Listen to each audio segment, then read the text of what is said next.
The problem, I really feel, I always talking in different other countries also, I talking, the existing modern education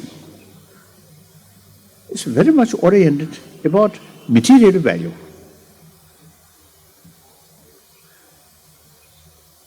So not adequate education about warm-heartedness. And in education, you see, talking, or say the moral ethics, but often based on religious faith. Then religion, wonderful. All major religious tradition, wonderful. I very much appreciate, you see, the students, you see, there's some kind of interfaith sort of prayer. Wonderful. All major religious tradition, now quite warm. So all major religious tradition, in spite of different philosophical views, basically two categories, theistic religion, non-theistic religion. Big differences, but all major religious traditions, and both category, you see, main teaching or main sort of practice is practice of love. And you see, in order to practice love effectively, you also need practice of tolerance, practice of forgiveness. And for that, you also need self-discipline and contentment. All major religious traditions, you see, carry these teachings. In the philosophical aspect, you see differences there. As I mentioned earlier, some major religious traditions say there is creator. Non-theistic religions such as Jainism, Buddhism, and one part of Sankhyaism, no concept of creator, but rather self-creation. So differences. When we see these differences, then ask, what's the purpose of these different sort of philosophy? Purpose is the same.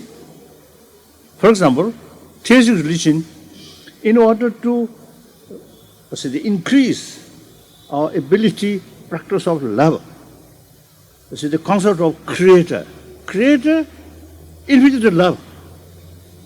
So ultimately, we created by such sort of, the infinite love, God, infinite love. So each of us, each of the creature of God, have some kind of spark, some part of spark of God. So that give us more self-confidence and more willingness to practice love which God give us. God Himself, you see, infinite love. According to Christianity, or Judaism, Zoroastrian, Muslim, most of the religion who accept Creator, who sort of fundamentally believe is Creator, you see that philosophy, very, very powerful. On one occasion I met, I should discuss one Christian monk who spent many years in India. Now I think no longer. I asked him, if you accept the previous life, and what's wrong? Then he told me, this very life created by God. So that concept, very, very powerful. This very life created by God. So, you see, you develop some kind of very close feeling with God, with Creator. Intimacy is where? Intimacy. Like our own sort of father, very close feeling. More intimacy sort of feeling, more willingness to follow God's path is practice of love. And then, entire 7 billion human beings, look, all come from same source, same Father, God. If you truly believe that, if you practice that, no basis of killing each other. Clear? So wonderful sort of, what's a very powerful sort of concept. Then non-theistic, such as Jainism, Buddhism. You see, self-creation. If you do good, you get a benefit. If you harm other, hurt other, if you create more problem, more suffering other, you have to face negative consequences. So everything depends on yourself. For example, Buddha stated, you are your own master. So your future depends on yourself. Buddha stated that. Buddha is to consider himself as a teacher. Just show the path. If you do this, you get benefit. If you do this, you get suffering. So that also is a very good sort of, method to develop discipline, self-discipline. Self-discipline, not by force or order, but voluntarily. For that, you see, once you know the pros and cons are there. Pros and cons. Certain action may bring immediate satisfaction, but long run harmful, then restrain. Certain action for temporary may be difficult, but long run benefit, then you should follow that. So self-discipline out of awareness, long-term consequences, then the self-discipline comes voluntarily. So like that. So therefore, the different sort of philosophical views is a different method, different way of approach. It is necessary.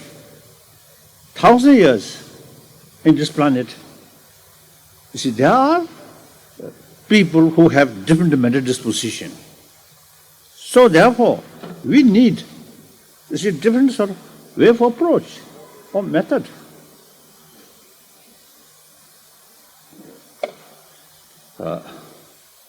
So therefore, you see, all major religious tradition really wonderful. However, you see, now today, 4 billion human beings, one religious tradition will not cover all. So we need different religious tradition. Very helpful. So in order to utilize each religious sort of potential to serve humanity, harmony is very essential. Now that is one of India's ancient tradition. On the basis of ahimsa, respect to all religions. Now today, this great nation, all major world religious traditions live together. Occasionally some problem can there. That's understandable. Among about billion population, some mischievous people always there. I think somehow it's God created that. So we can't believe to God. So there, God very kindly give us free will. So in any way, some mischievous people always there. But basically, I think in this country, I think religious harmony, not only modern India, but ancient time, since ancient time, it's a different religious tradition developed in this country. Like Sankhyaism, I think the earliest, over 3,000 years. Then Jainism, Buddhism, and some other sort of branch of, ancient Indian tradition, non-Buddhist, different traditions. Then Zoroastrianism come, or Judaism come, Christianity come, and Muslim come. And later, another sort of, tradition, Sikhism developed. So, beside homegrown religion, all major religious traditions are established here. I often admire the small community, the Parsi community, who follow Zoroastrianism, mainly concentrated in Bombay. Their population less than 100,000. Completely free.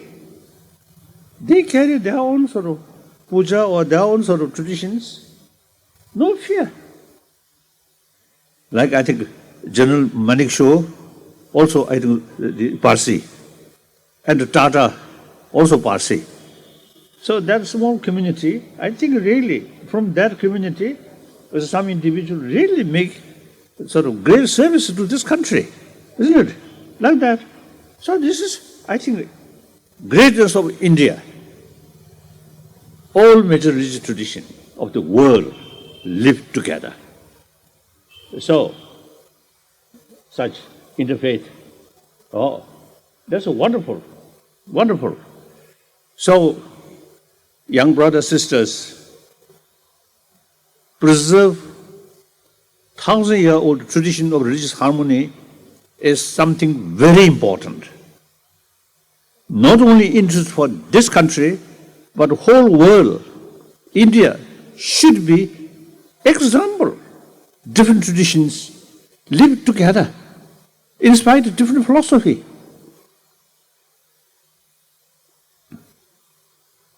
Particularly nowadays, in the name of religion,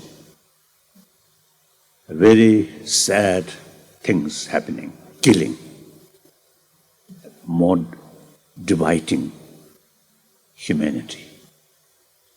So such period, India's 1,000-year-old tradition of religious harmony is very, very essential. Whether you individually believe religion or not, as an Indian, you must make effort or propagate the spirit of religious harmony. Clear? Now, in spite of all different religious traditions, carry a message of love, compassion. It cannot cover entire 7 billion human beings. According to some sort of survey, over 1 billion human beings are non-believer. So here, since they have no interest about religion, about faith, so they also sometimes, no interest about practice of love or compassion. Now, how to educate these people the importance of affection, compassion? If we rely or based on religious faith, then it won't work. Now here again, India's tradition, secular. Modern India, when you got independence, India's constitution itself, based on secular concept. Because India, multi-religious nation. So, according to Indian understanding about secular is respect all religions, In the West, some people told me, some my Christian friend, some Muslim friend, when I talk secular, they're a little bit, they're reluctant. They got the impression secular concept and atheism, some kind of, close. No. According to Indian understanding, secular, not at all some kind of distance from religion, but respect all religion. And also, respect a non-believer. Then, and actually, the concept of secular ethics, I feel very much basic human nature, as I mentioned earlier. Child, no religious faith, but some kind of tendency, positive response, the appearance of love, and a negative sort of reaction to negative appearance, as I mentioned earlier. So therefore, and then also, as a matter of fact, we all 7 billion human beings born from mother.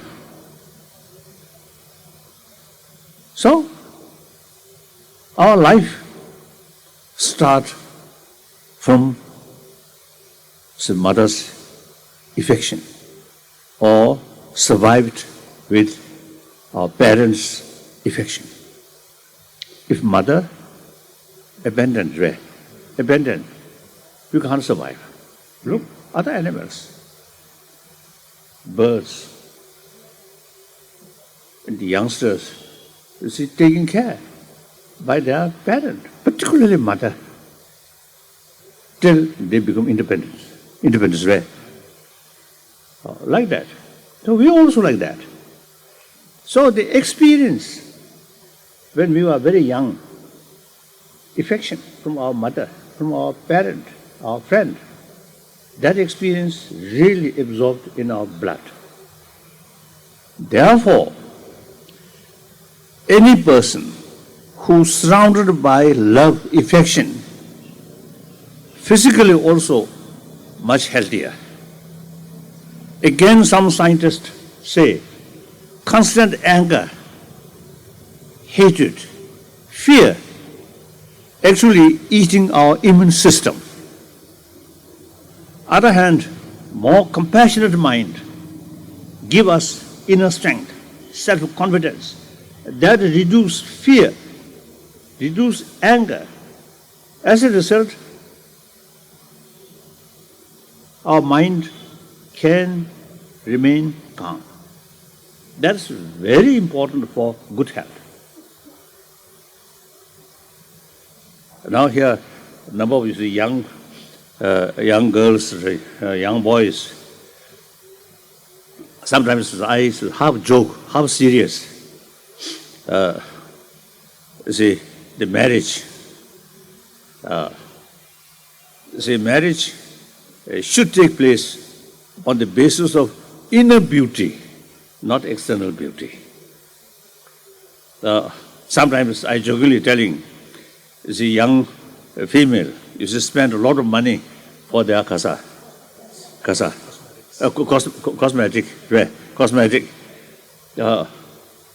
Yes, external beauty, important, brings more attraction.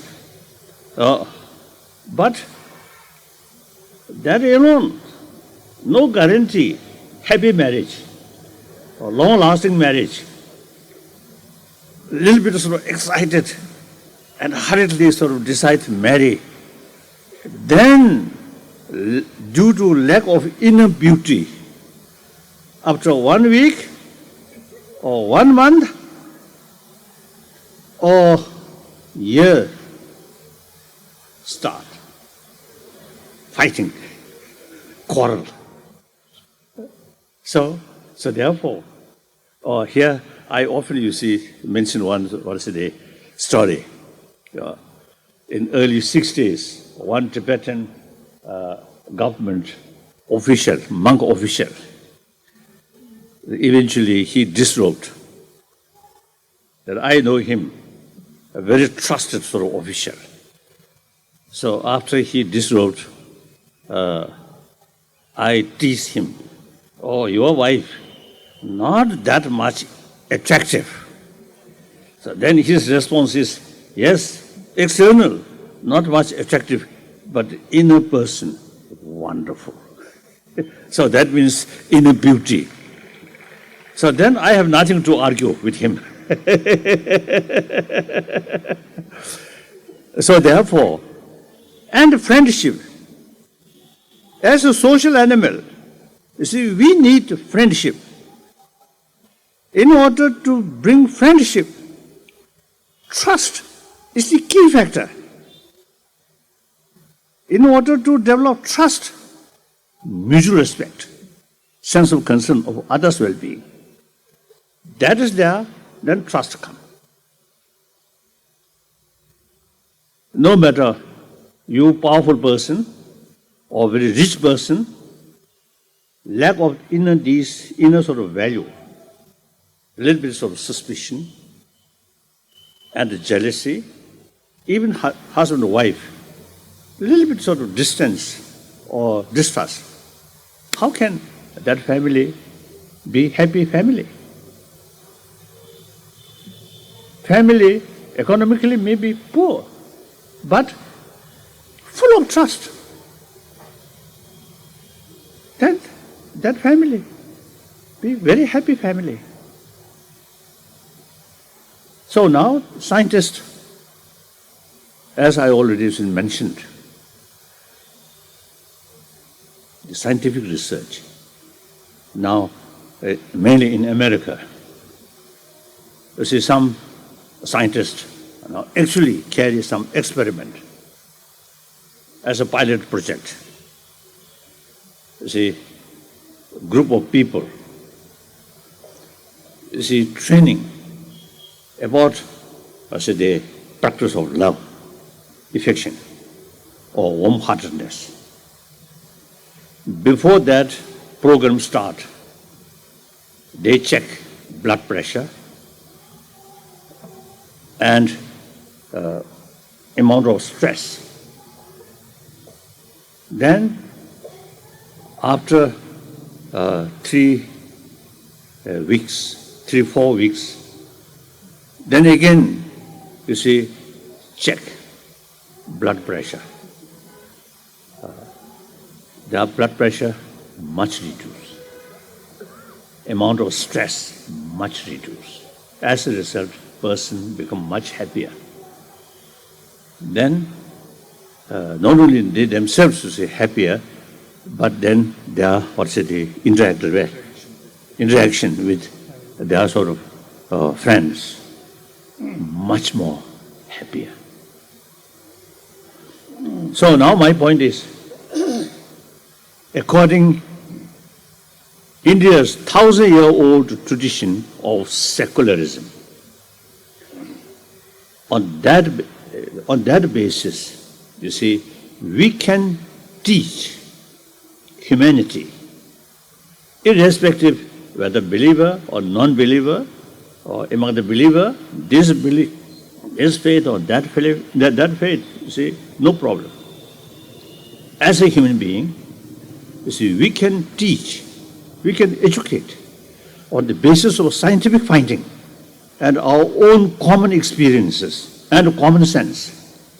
That I think now we need. Existing education, as I mentioned earlier, more oriented about external values or material value.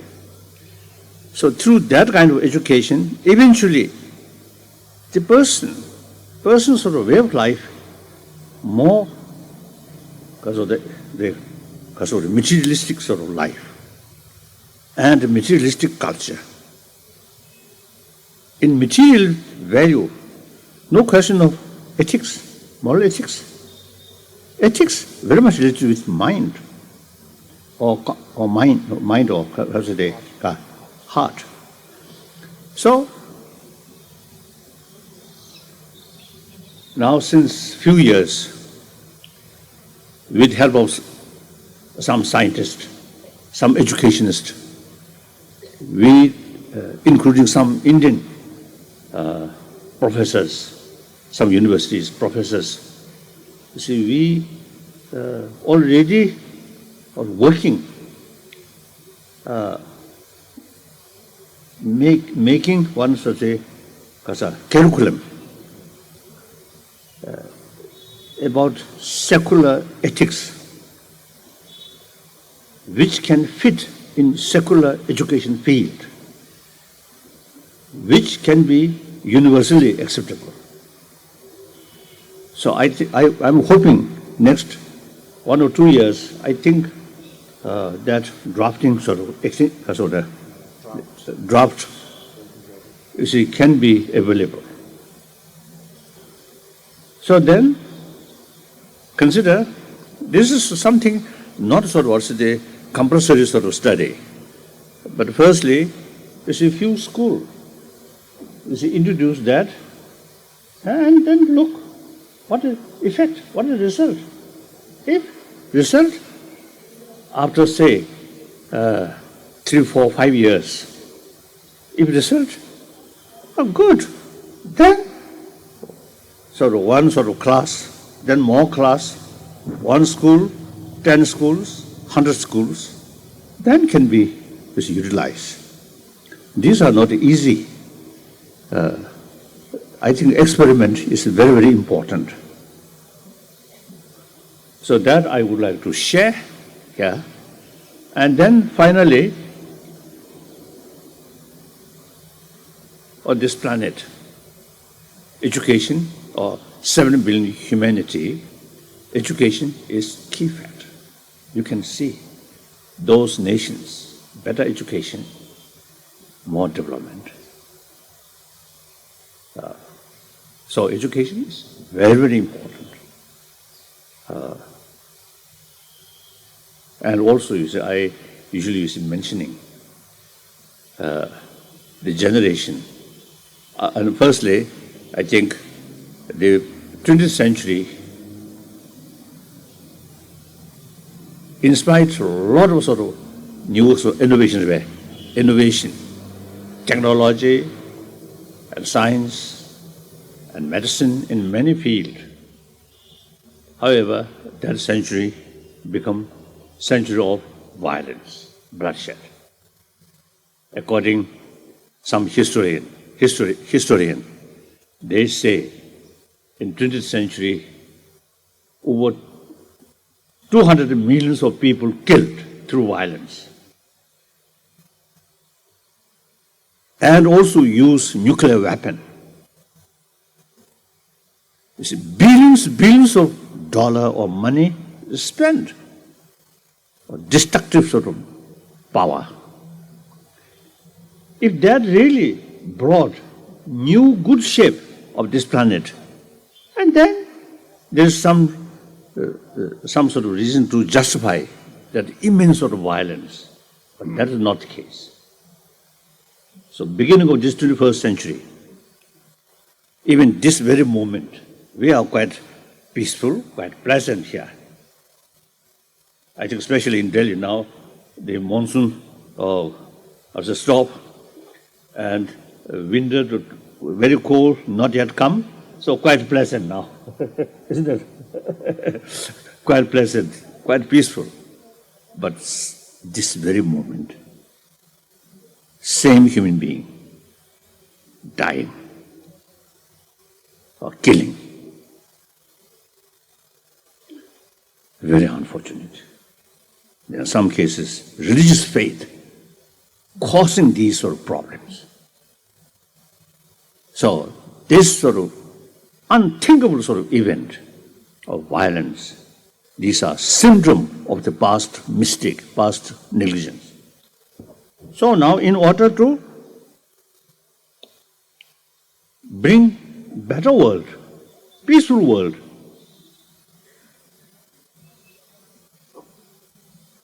not by order, not by weapon, or military force, but through education and develop sense of oneness of 7 billion human beings. That we can do if we properly plan and make effort. So here I want to say, I always mention the generation of 20th century and generation of 21st century. Now principals, professors, and Kasade,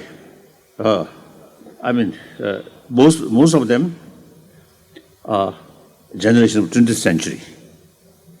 Me also, now my age, now nearly 80 years old.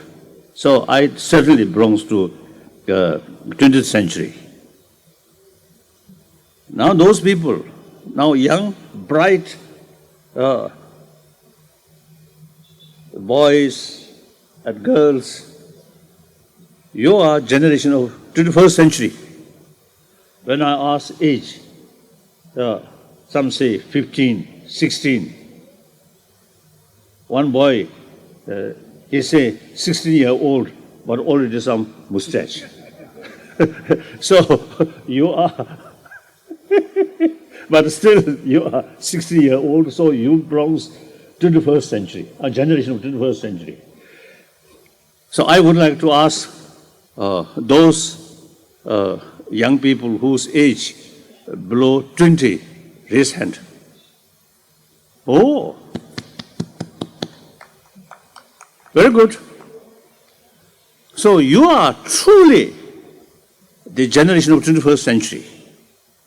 So 21st century, now about 14 years passed. Right? The major portion of 21st century yet to come. So past is past. Nobody can change that. I think according to theistic religion, even God cannot change past. Already happened. So possibility is future. If we, with vision, with determination, I think we can change our future. So therefore, please, the generation of 21st century, please think seriously. And now, I think only your own nation or your own community. I think that outdated. Global economy,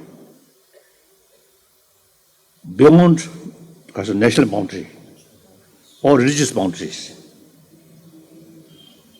And then global warming. Whole world effect. Environmental issue. So now time come. Think. Humanity. In that respect, I think India, I think most populated nation is People's Republic of China. The second, India. I think nearly 1.1 or 2 billion now Indian population, isn't it? China 1.3 or 4 billion. So some say eventually Indian population may greater than Chinese population. Some say that. I don't know. So in any way, two most populated nations. So your thinking, I think makes differences on this planet. So please think. 7 billion human beings. I think India have great potential to make certain significant contribution on this planet. Firstly, ahimsa, concept of ahimsa. Secondly, religious harmony. Then furthermore, one of my critics, as a result of now 55 years, remain in this country as a refugee. I often telling, firstly, now I myself consider as a messenger of ancient Indian thought. That's ahimsa and religious harmony. Then, secondly, I consider myself as a son of India, because one time I met some group of Chinese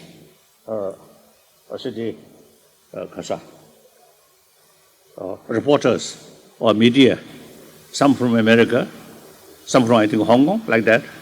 So then one Chinese, a little bit seriously, asked me, why you describe yourself as a son of India?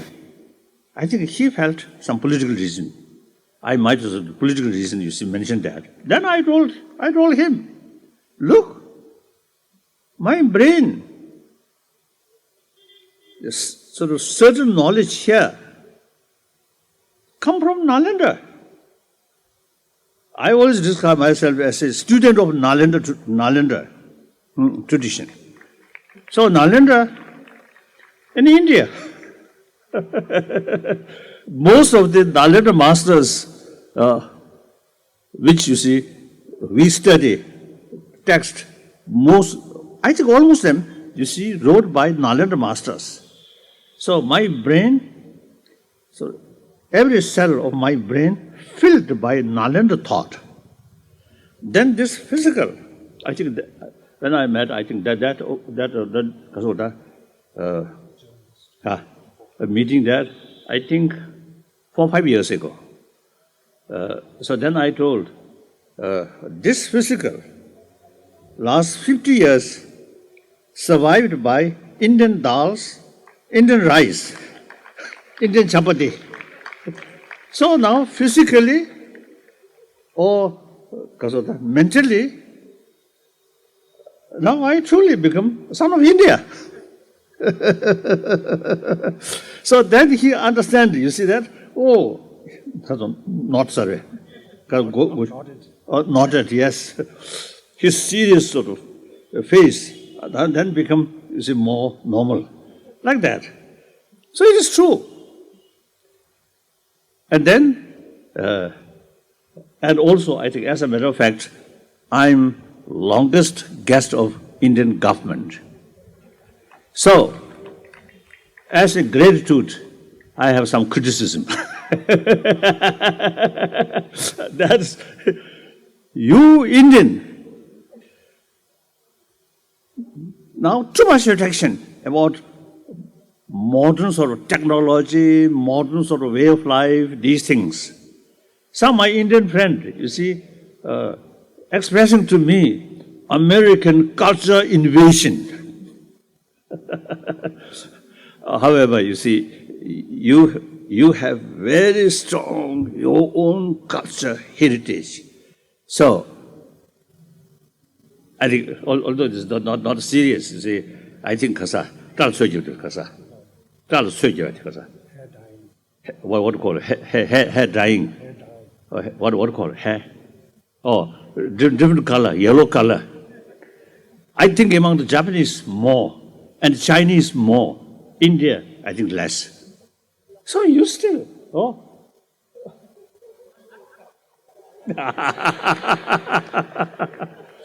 Now some Tibetan also now make, their color of hair is yellow.